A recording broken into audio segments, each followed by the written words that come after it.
felt like you're in a really large organization and it's quite difficult to get noticed by your managers, by other people in the organization, by your clients?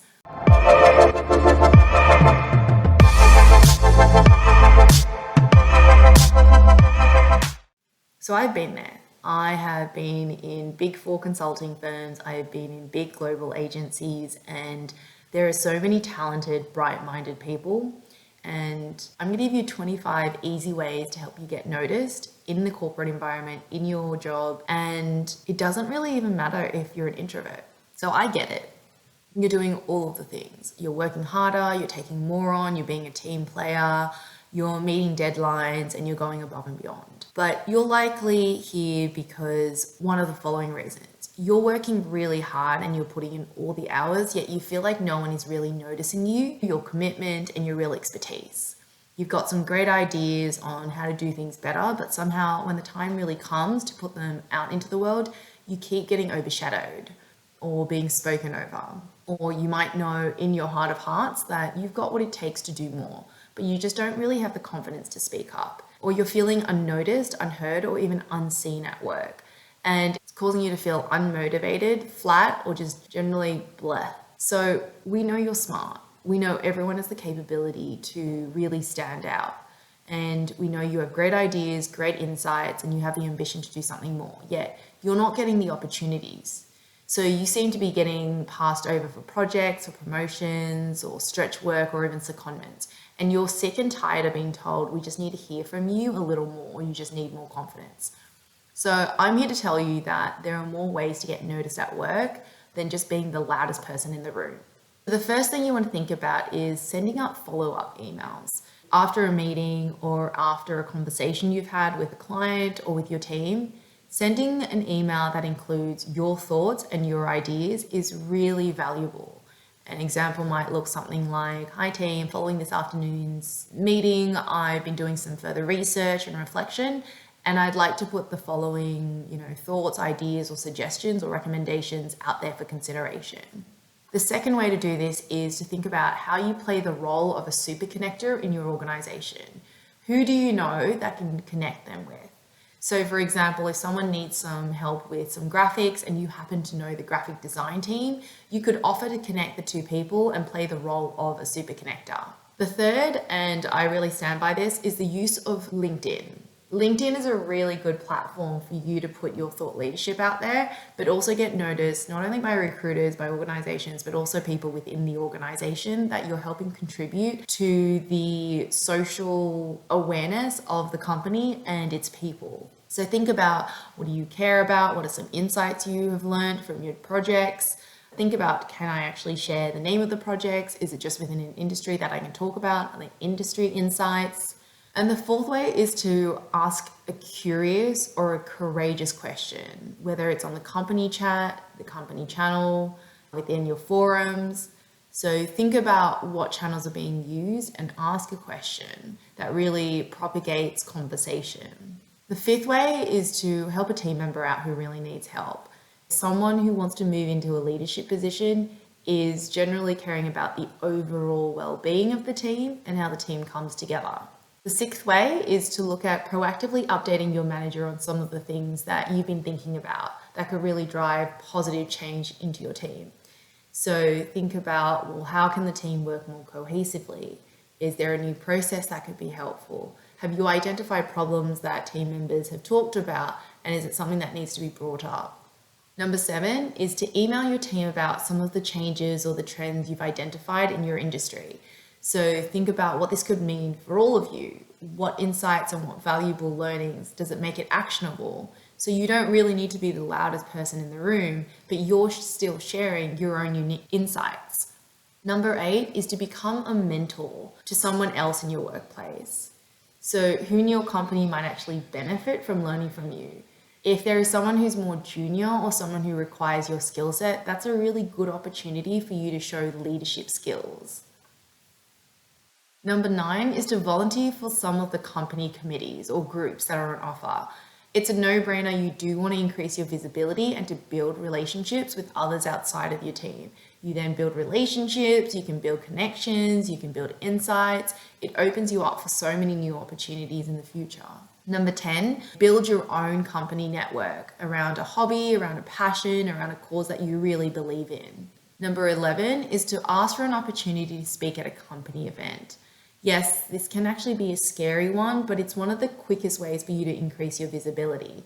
It's literally getting up in front of dozens of people and talking about something that you've been working on, things that you know, unique insights, some skills that you've learned that can be really beneficial to the organization. And number 12 is to build a relationship map of key connections at work and put a plan in place to really build on them. So one skill that I was actually taught by my mentor at PwC was to run coffee catch-ups, to run at least one coffee catch-up a week.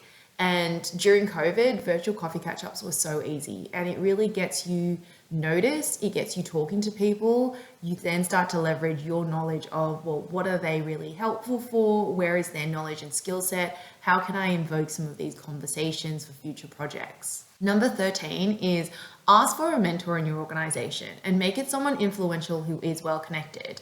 Now, particularly in consulting, this is really useful because you want to get onto certain projects, you want to be paired up with certain types of people, and being able to have a mentor who can guide you in this process is so helpful to get the guidance that you need because they understand the organization and understand the decision-making processes within it. Number 14 is to ask a question in a meeting that gets everyone to think about things a little differently. So really challenging the status quo is a really valuable insight, but you do want to be careful with this one because you want to think about how much you challenge it. Is it too far? Is it too broad? Does it go far beyond anything that they are comfortable talking about? So a really good one is when I was in consulting and we talk about diversity, we talk about inclusion, we talk about equality. We were talking about microaggressions. We were talking about what does it mean? How do we educate the community for people who haven't experienced it, for people who don't know it, for people who have experienced it and don't know how to identify or speak about it. Number 15 is to bring some fun to work. Seriously, if you can showcase who you are, this really talks about professional branding. It talks about who you are and how you communicate yourself. How do you actually get people to become more connected and more personable with you? It's really about building that relationship. Number 16 is stepping outside your own team and offering support into other departments. So you want to broaden your visibility and learn from others, but also break down any silos within the business and the organization at the same time. Number 17 is to show an interest in the long-term growth and the opportunities for your company. And this really helps you showcase this to your manager in terms of how I actually want to add value to this organization, and it opens you up for way more opportunities. Number 18 is to find ways to celebrate the success and the achievements of others. It can be within your team, it can be outside of your team.